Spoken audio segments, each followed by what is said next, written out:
If you sat down with your business partner today and asked them what success looked like for your restaurant in 3 years, would their answer match yours? If you're not sure, this episode is exactly where you need to be.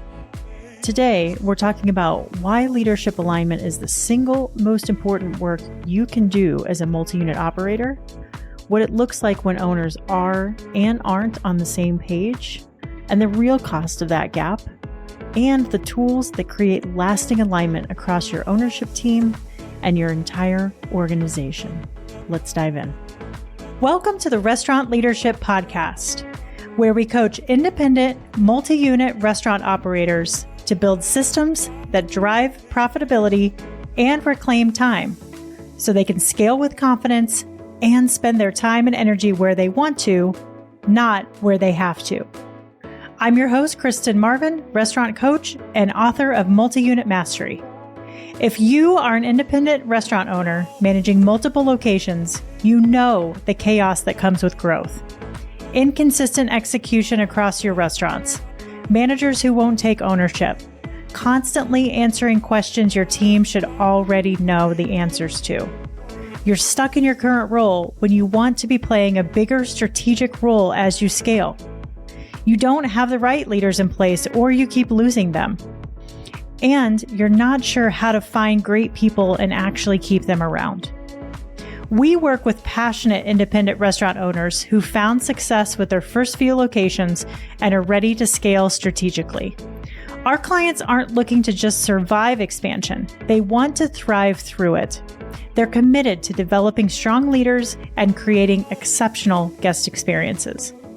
Through the independent restaurant framework that we teach in Multi-Unit Mastery, we coach independent restaurant groups to move from chaos to confidence by focusing on 3 pillars: people, process, and profit. You can grab a gifted copy of the book at irfbook.com. On this show, we bring you real coaching conversations, leadership strategies, and the frameworks that you need to lead like a CEO instead of operating like a worn-out manager.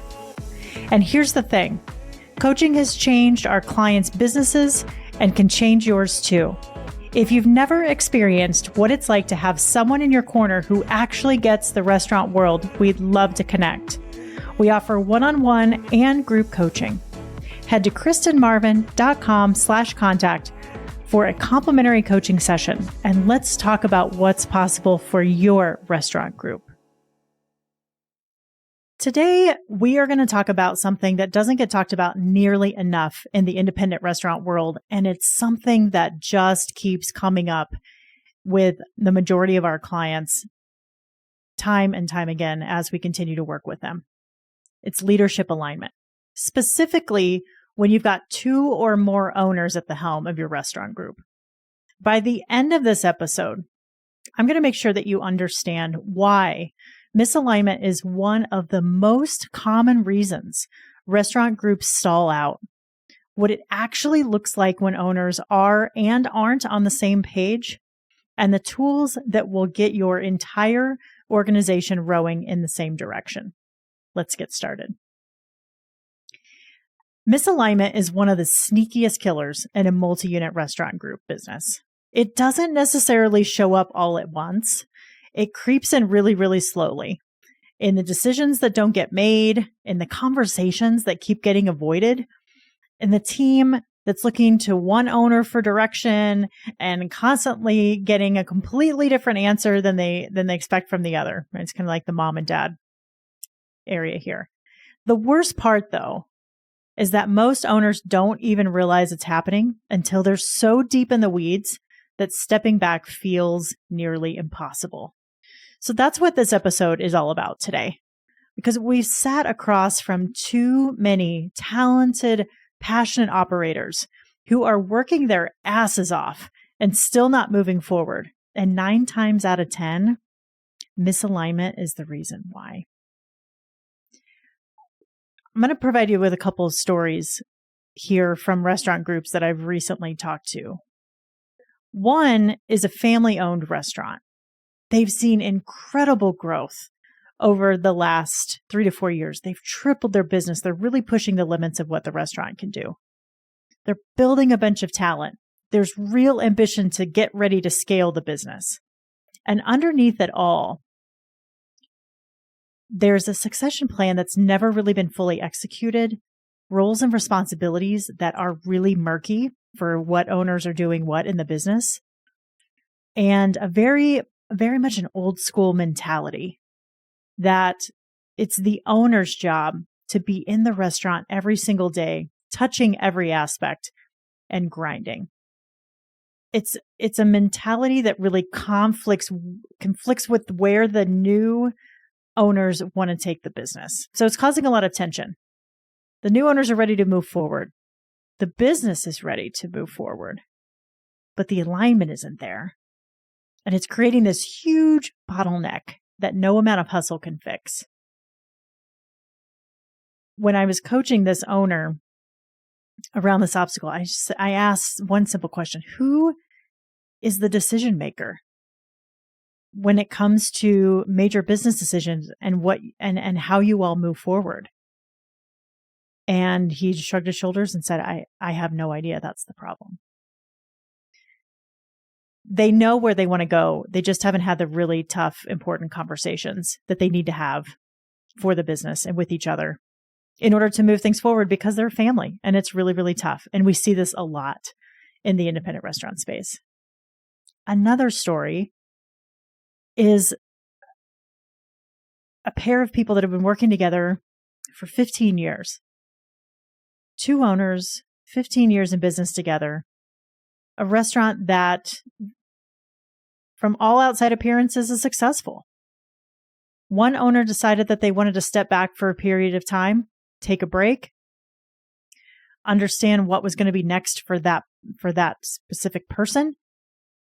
And when that owner stepped back, they had a huge moment of clarity. And they actually saw how the business was running without them.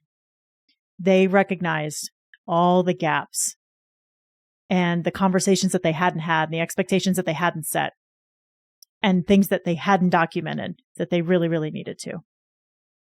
They realized they never actually sat down with the other person and agreed what success looked like. They had their ideas financially. Here are the numbers that we need to hit. Here's what we want in terms of our people. But they hadn't actually sat down and had that conversation together. They had been building the same business over the years with two completely different destinations in mind. And now that gap is really costing them. It's costing them in their decision making. It's costing them in their culture. And it's costing them in their growth. There's so many ways that businesses run, and I'm amazed sometimes. I'm inspired by how creative and innovative people are, but I'm also amazed sometimes at how well businesses can run without this alignment. But there's something magical that happens when you actually take time to make sure that you are both clear and focused and collaborative and working together on growing the business. That's where the magic happens. You start to break down a lot of those walls and barriers that are stopping you from growing your business. If either one of those stories that I just mentioned to you hit really close to home, I want to put something in your hands right now. Everything that we're going to talk about today, shared vision, core values, the meeting structure that keeps your team aligned quarter after quarter, it's all laid out inside our book, Multi-Unit Mastery. This is the blueprint that we built from 20 years in the industry and hundreds of hours coaching independent restaurant owners through exactly the challenges that we're talking about today. We want to gift this to you. So go ahead and grab your copy at irfbook.com. And I'll drop the link in the show notes for you. Go grab it. Let's keep going with the episode today. So let's talk about the why. Why is misalignment an important thing to really understand in your business? And what does it actually cost you? You don't have a growth problem in your business. You have an alignment problem. I want to make sure there's a very, very specific distinction there. Until you fix the alignment problem, though, no amount of systems, hiring, or marketing is going to move your business forward the way that you want it to. Look, when two owners are not aligned, the entire organization feels it, right? Anybody, even if no one can actually name the thing that's happening, your leadership team feels it, your hourly team feels it. it's like you're being pulled in two or more directions, and people aren't quite sure which direction is best. And so there's a lot of uncertainty there, and that uncertainty doesn't feel good. And it shows up in the guest experience as well. Your team is always watching you. We know this, right? We're always on stage as leaders. They know when leadership isn't on the same page, and they will fill that vacuum with their own interpretation of what success looks like. And that is terrifying, right? Again, now you've got an entire team of people that are moving in their own directions and moving towards their own agendas. Misalignment shows up in decisions that contradict each other. Like I mentioned earlier, someone goes to one owner and asks a question. They go to mom, they go to dad, and they get the answer that they want. It shows up in inconsistent culture across your shifts or your locations, right? One owner runs the shift a certain way, and then the next day it's completely different. It shows up in leaders who don't know who to go to or what answer they're going to get. And it shows up in momentum that starts to build and then very, very quickly collapses. One of the stories I was highlighting earlier, the owner I've talked to said, man, I am rolling out all of these things, and we are really struggling with implementation and creating successful change on a really long-lasting, sustainable way, because the other owner isn't bought in to exactly what is happening. And so, of course, they're not there to back you up and to back the team up. The succession planning trap, it's a really good example of the need for very clear roles and responsibilities. Who is doing what in the business? And are they playing off their strengths? Are they being the most efficient with the time? Are they making the impact that they want to in the business? And then what gaps do you need to fill around those owners in order to make sure that the business is really, really sustainable? You can't build a foundation that isn't solid. And understanding the roles and responsibilities that you play as an owner is really important, especially for those of you that have directors of operation, regional managers, GMs, executive chefs. They need to know who to go to for what, right? Who to rely on, who to get the answers from, who the expert is. They need that clarity. They're very, very busy people. We're all really busy people, right? They need that focus. The 15-year trap here is really important. Time in business is not the same thing as intentional alignment. You can't just say, well, we've worked together for 15 years, so we know each other now, we figured it out. We've got to be more intentional than that. You've got to create it on purpose. The cost of waiting, every quarter that you spend misaligned is a quarter that your competitors are gaining around you. Your best people are getting frustrated, and your growth potential is sitting on the table. So let's talk about what strong alignment looks like and what it doesn't look like. Let's start first with what it doesn't look like. It doesn't look like owners who avoid the hard conversations because the timing never feels right. It doesn't look like roles and responsibilities that exist in everyone's head but never on paper. It doesn't look like a vision that lives in the owner's brain but has never been shared with the owner, let alone the team. This is another conversation I've recently had. The owner says, well, I'm just creating the vision for the entire company, and then I'm just sharing it with the partner, and they're sharing it with everybody else. You got to have collaboration and buy-in. It should be the entire company's vision, not one person's vision. There's nothing that frustrates me more. And when I was working in the industry and transitioning into some new locations, and people saying, oh, the owner wants it done this way, or the owner wants it done this way, or when they're in the building, we do it like this. It should be that this is what the company's way is, not just one person. When you put the onus on that one person, it takes the power away from the rest of the leadership team. And it means typically that people are doing things differently when that owner's in the building versus when they're out of the building. And that's not how you build consistency in business. And that's not how you set yourself up to scale. Strong alignment doesn't look like leadership teams that are being pulled in different directions because they're getting mixed signals from the top. It doesn't mean decisions being made based on urgency instead of strategy, because there's no agreed upon filter to run decisions through. And it doesn't look like a team that's talented and hardworking but can't gain any traction because no one has given them a clear destination. They got to know where they're going.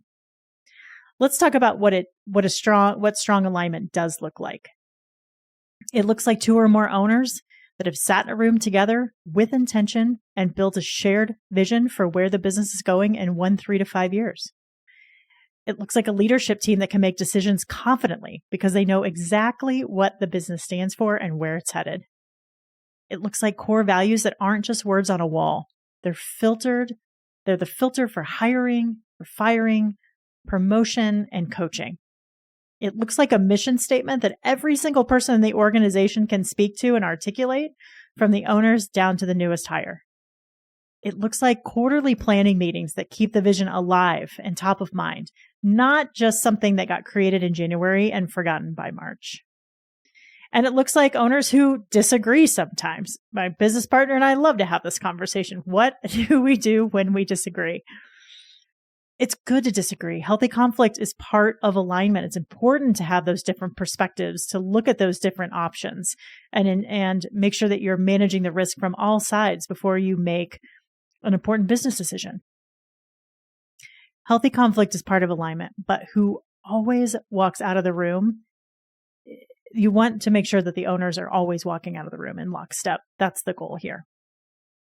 So let's talk about some of the tools that create and sustain alignment. One is a shared vision.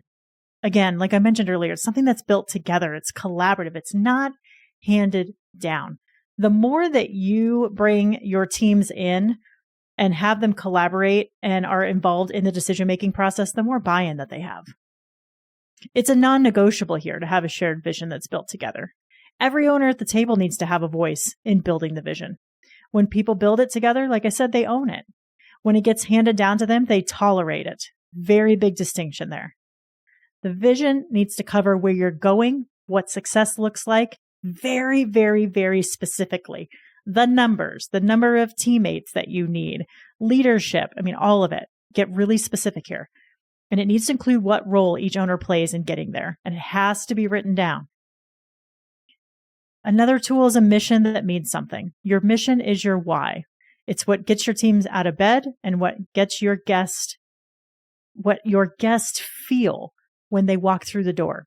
If your owners can't agree on the mission, your team will never be able to live it. This has to come first. The other tool is core values that drive behavior. Values are not aspirational wall art. They are behaviors you hire for, you promote for, you coach against, and yes, you fire for. The behavior that you tolerate becomes your culture. We've talked about this a lot, and I've heard this more and more and more over the last 6 months. The behavior that you tolerate becomes your culture.